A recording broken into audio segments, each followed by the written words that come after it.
तुम श्री हो पार्वती हो शिव की प्राण प्रिया हो। आप सभी लोग आज इस पावन तिथि पर, जबकि आज माघ पूर्णिमा है, बहुत ही पावन दिवस है। रवि पुष्य नक्षत्र में यह माघ पूर्णिमा आज पड़ रही है और यह सर्वार्थ सिद्धि योग का भी एक कालखंड है।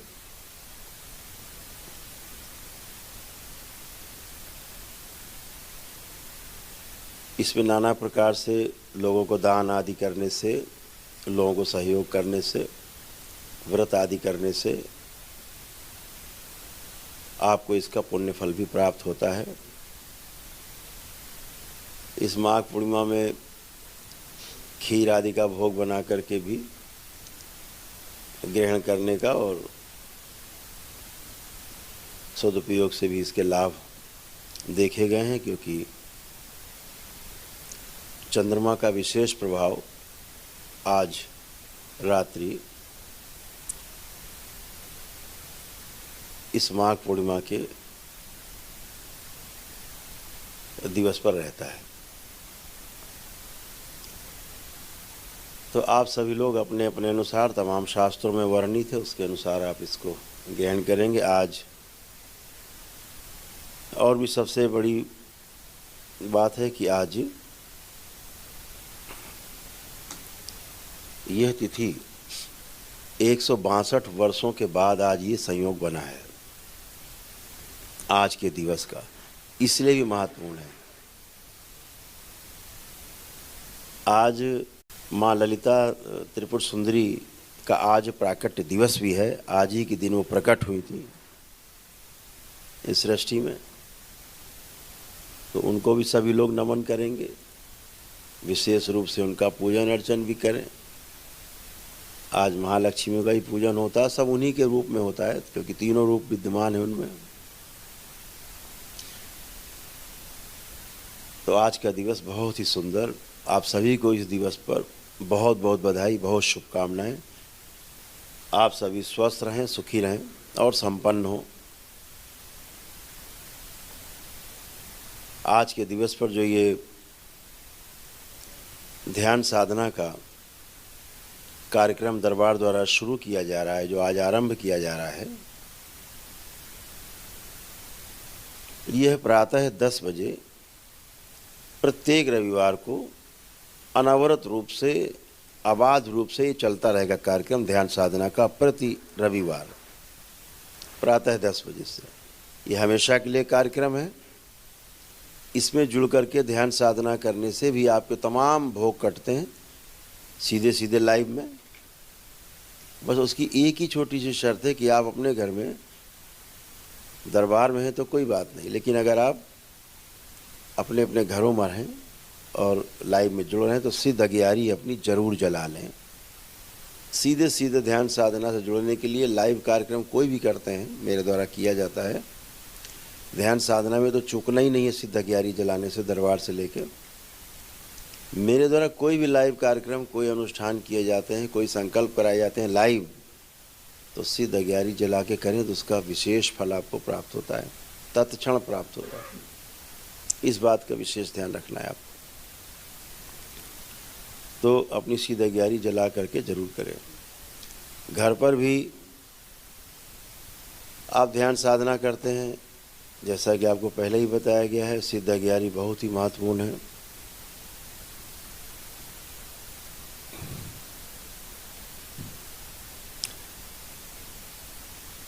तो इस बात का विशेष ध्यान रखें, दरबार की शक्ति जिसके अनुसार आपको उसके लाभ मिलते हैं। और दूसरी बात ये भी कहना है कि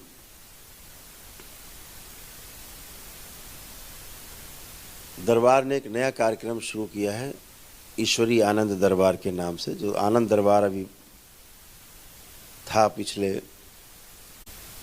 बाबा के जन्मोत्सव के अगले दिन 24 जनवरी को जो आनंद दरबार लगाया गया था, यह आनंद दरबार भी प्रत्येक अमावस्या को लगा करेगा, प्रत्येक अमावस्या में। इसमें नए लोग भी जुड़ पाएंगे, पुराने लोग भी भाग ले सकते हैं। इसका पुण्यफल अलग से प्राप्त होता है आनंद दरबार में भाग लेने से। जो ना पहुंच पाए आनंद दरबार में, जो पुराने लोग हैं, तो वो लोग अपना घर से भी देख सकते हैं, लेकिन नए लोग आनंद दरबार में जुड़ कर के ही उनकी उसमें उपस्थिति मानी जाती है, अन्यथा नहीं। तो आनंद दरबार की सूचना और लिंक एक दूसरे को जरूर शेयर किया करिए ताकि अन्य लोग भी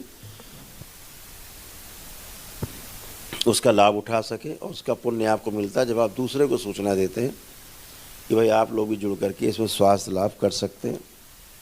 जो प्रत्येक मंगलवार का और संकल्प होता था नए लोगों के लिए, उसमें आनंद दरबार के लोग संकल्प कर सकते हैं। मंगलवार वाले दिन के संकल्प में वह संकल्प नए रूप में अब आपके सामने आएगा मंगलवार को।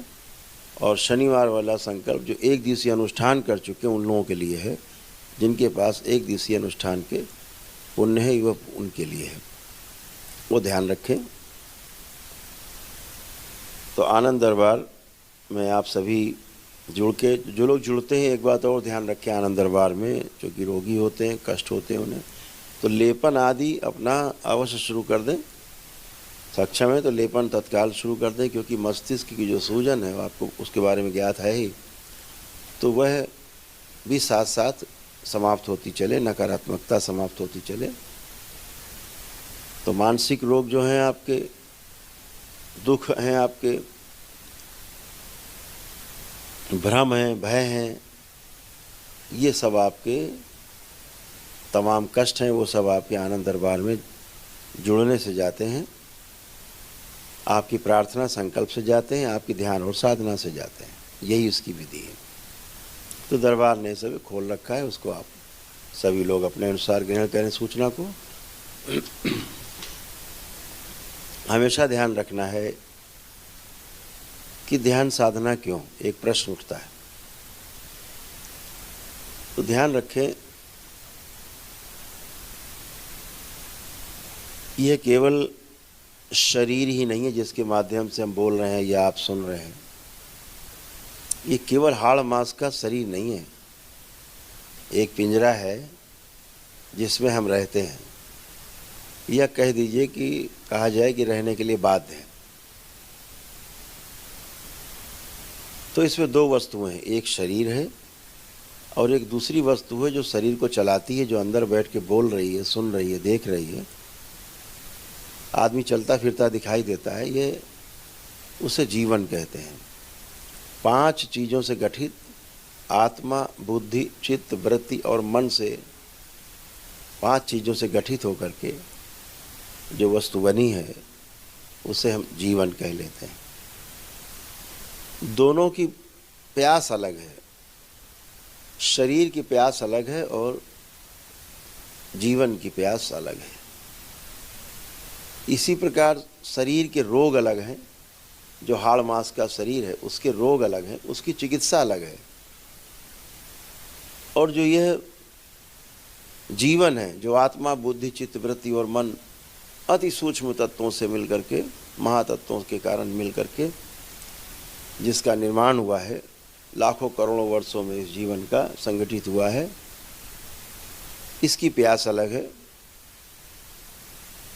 इसकी चिकित्सा अलग है, इसके रोग अलग हैं।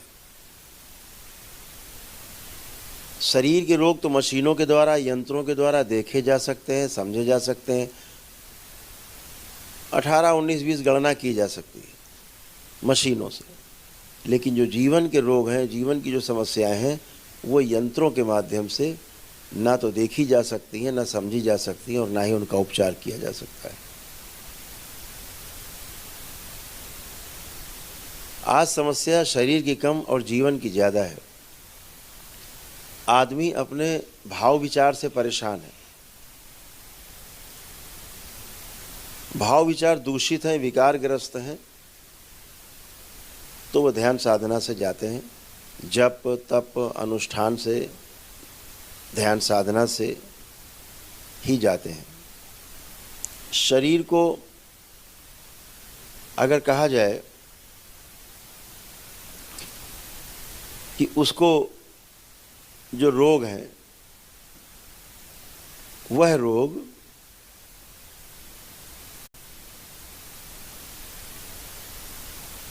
सही भोजन, सही दिनचर्या अपनाने से, योग साधना आदि प्राणायाम आदि करने से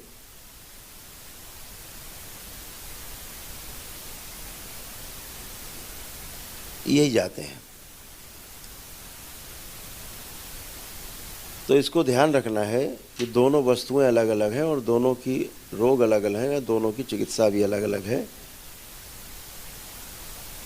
तो ये समस्या दोनों ओर है कि दोनों ही प्यासे हैं, दोनों को कुछ चाहिए।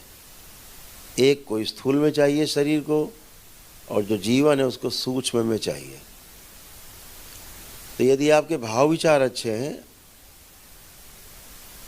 आपका जप तप साधना का स्तर ठीक है, आपकी ध्यान साधना ठीक है, तो जीवन की प्यास बुझती है और ज्ञान का दरवाजा खुलता है। इसी प्रकार शरीर को चलाने के लिए सही और शुद्ध भोजन,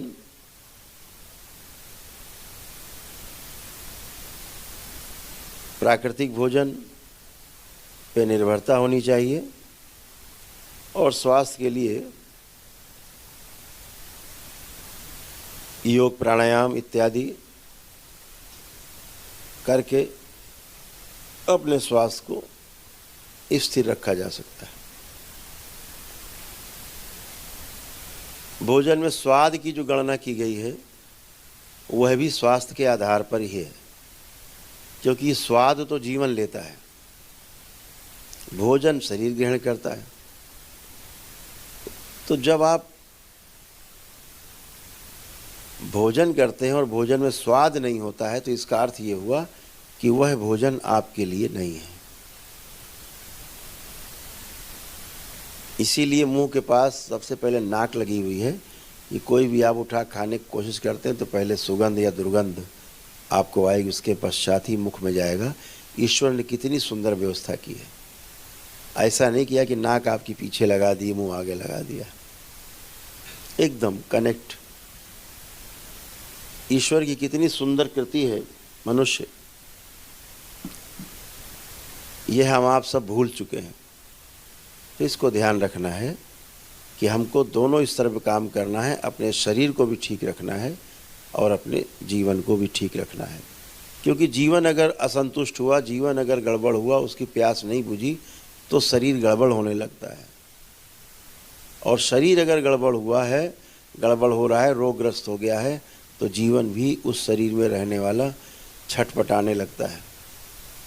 और जब शरीर जीवन के रहने योग्य नहीं बचता, तो दुखी होकर के जीवन उस शरीर को त्याग देता है, नए शरीर की ओर बढ़ता है अपने कर्म भोग के अनुसार। तो सारा खेल सब स्मृतियों का है।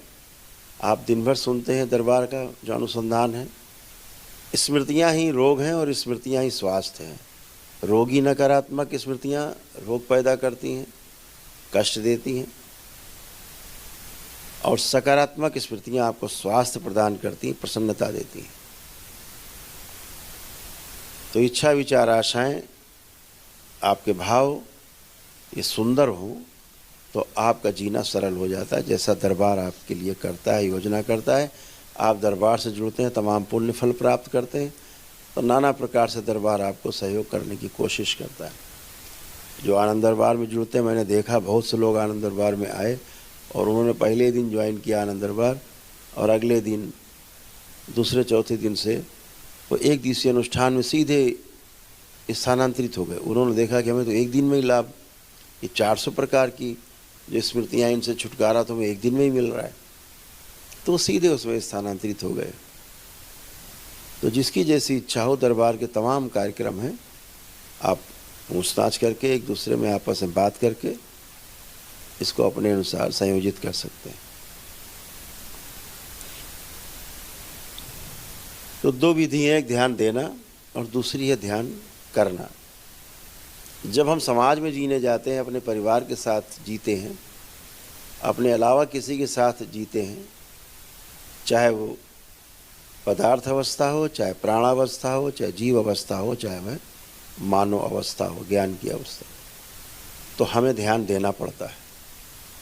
हम ध्यान देते हैं जब अपने लिए, अपने 84 लाख योनियों के जन्म मरण के बंधन से मुक्ति के लिए जाते हैं, ईश्वर प्राप्ति के लिए जाते हैं, ईश्वर को जानने के लिए जाते हैं, स्वयं को जानने के लिए जाते हैं, तो ध्यान करते हैं। ध्यान करना, ध्यान देना, ध्यान करना, ध्यान देना, दोनों ही जीवन का काम है। जितना अच्छा ध्यान दे पाते हैं उतना अच्छा आप संबंध लोगों से स्थापित कर पाते हैं, व्यवहार अच्छे होते हैं, आपके समाज में अच्छे माने जाते हैं। जितना अच्छा ध्यान कर पाते हैं उतनी अच्छी योग साधना आपकी होती है, उतनी आपकी ऊर्जा उत्पन्न होती है, उतनी ऊर्जा आपको इकट्ठी होती जाती है आपके पास कुंडलिनी शक्ति के द्वारा, और यह कुंडलिनी शक्ति से उत्पन्न ऊर्जा आपके पास स्टोर होती जाती है, संग्रहित होती जाती है, और आप एक नए व्यक्ति बनते जाते हो। फिर लोग कहते हैं ये तो कुछ अलग है। तो आज उसी क्रम में अभी तक जो आपने सुना, आप ध्यान दे रहे थे, अब ध्यान करने की बारी है। और ये ध्यान करने की जो बारी अब शुरू होती है, तो आप सभी लोग ध्यान करने के लिए 2-3 बातें पहले समझ लें।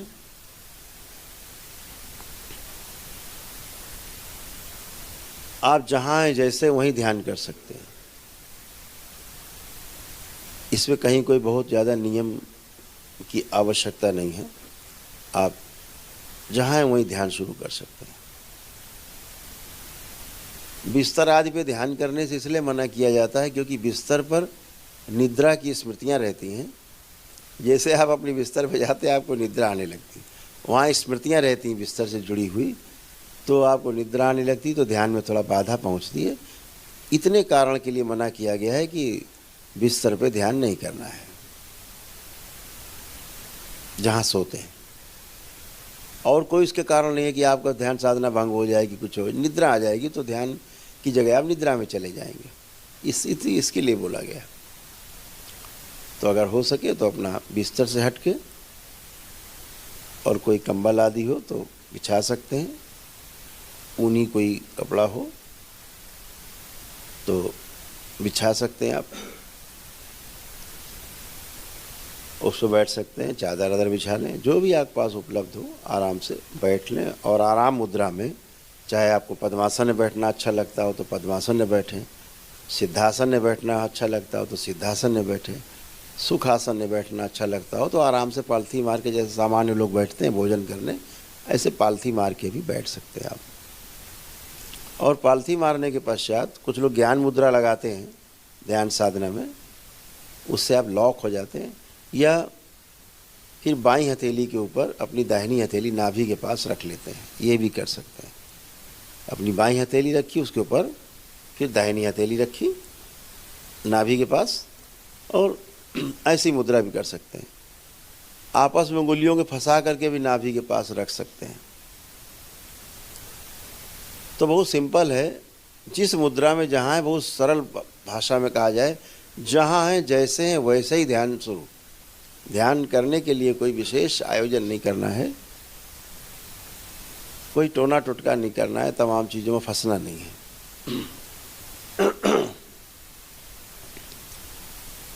तो ध्यान करने के पहले जब मैं बोलता हूँ कि अपनी मुद्रा में आए, तो उसका अर्थ हमेशा के लिए समझ लो। अपनी मुद्रा में आने का अर्थ क्या है कि रीढ़ की हड्डी एकदम सीधी, और बाईं हथेली पे दाहिनी हथेली रखी है, जो मुद्रा बताई हमने हाथों की, अज्ञान मुद्रा, या दोनों उंगलियां हाथों की फंसा करके नाभि के पास आराम से रखने का, और नेत्र बंद करके और चेहरे पर हल्की सी मुस्कान, चेहरा हल्का सा उठा रहे, हल्का सा उठा रहे, आगे झुका न रहे, हल्का सा उठा रहे, और नेत्र बंद करके और चेहरे पर हल्की सी मुस्कान बनी रहे। जो ये मुद्रा, जब मैं बोलूँ मुद्रा में आ जाएं तो इतना काम अपने आप करना है। बाल चोटी खुले रहें, ध्यान साधना के पूर्व बाल चोटी खुले रहें, और जब आप ध्यान साधना कर लें उसके पश्चात आप अपनी बाल चोटी शिखा बंधन जो है वो पुण्य से बांध सकते हैं। लेकिन साधना करने के पूर्व, ध्यान करने के पूर्व शिखा बंधन खुला रहे, जैसे पूजन आदि में खोलते हैं हम लोग, तो यह खुला रहे ताकि जो अच्छी ऊर्जा है उसको आप में प्रवेश आपको मिलता रहे।